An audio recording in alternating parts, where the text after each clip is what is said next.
Hey guys, welcome back to MLB 22, the show Red Sox franchise mode. Today we are starting a new series once again against the LA Angels. So far, they are looking pretty good, 39 and 21, but they are not as good as we are. And of course, right there, we are going to play a 3-game series against the Angels. And of course, before going to today's gameplay, there is a massive news within the Red Sox transaction.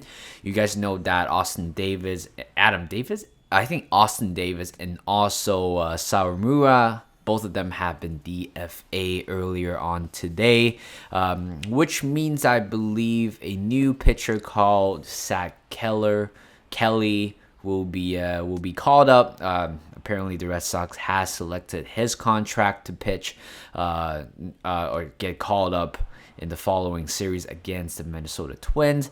In terms of how I feel in terms of this DFA news, it's a little bit surprising to see Sawamura being DFA. I know that he doesn't have a very good home game record, but looking at his away form, apparently he has an ERA below 1 away from home this season. I think that's really, really good, but I think his main problem is pitching in Fenway Park, especially because he has an ERA of 5 point something. But overall, he has an ERA of 3.78, I believe, before getting DFA.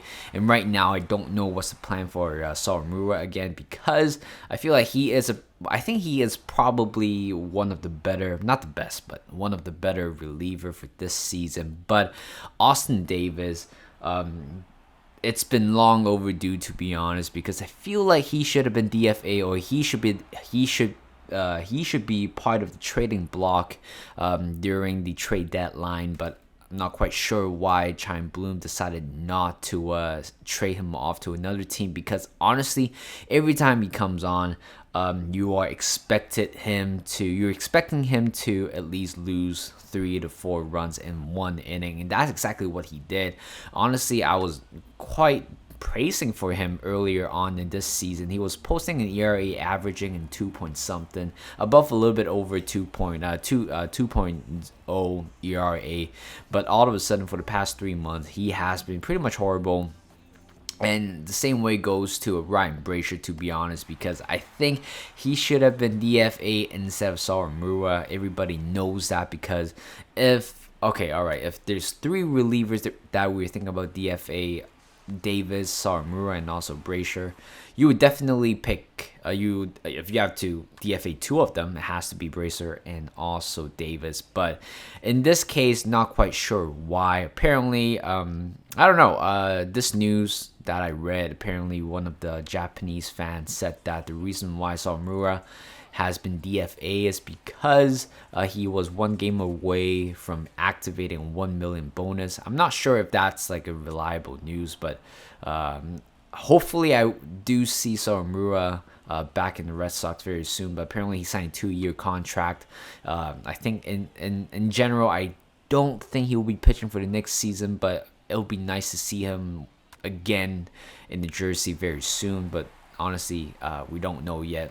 And apparently there are also news saying that Chaim Bloom and also Alex Cora are most likely going to be the plan, or they're staying in their position for the next season. So I don't know how I feel about Chaim Bloom still being as a GM or the chief executive of baseball in the Red Sox organization.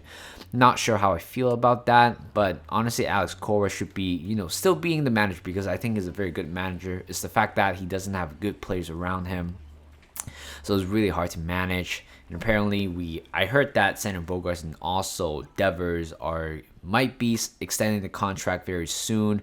Apparently, the Red Sox do have flexibility in terms of the budget to extend both of the contracts. Hopefully, it will be done soon. I would rather, to be honest, if I have to pick one, it has to be Devers to stay in the club. Xander Bogaerts kind of past his prime a little bit. This season, he hasn't been really quite productive in terms of his at-bat and his power as well.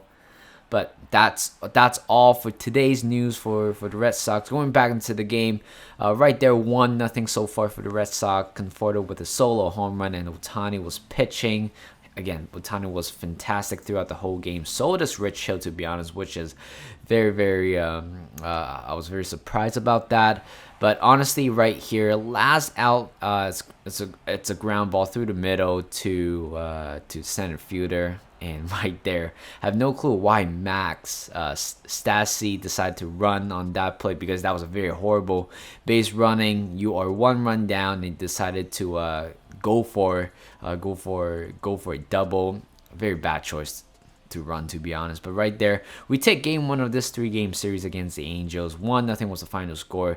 Both teams have 8 hits, but we committed 1 error. Played the game as Rich Hill. You don't see that very often. He allowed 5 hits, no earned run, no walk, and striking out 2. Shohei Ohtani, unfortunately, he only pitched 4 innings, which is very weird, because I think he could have gone to 5 innings at most. But at the same time, I'm really surprised that he wasn't considered as a two-way player. He should be batting as well. I hope the game does something about that very soon.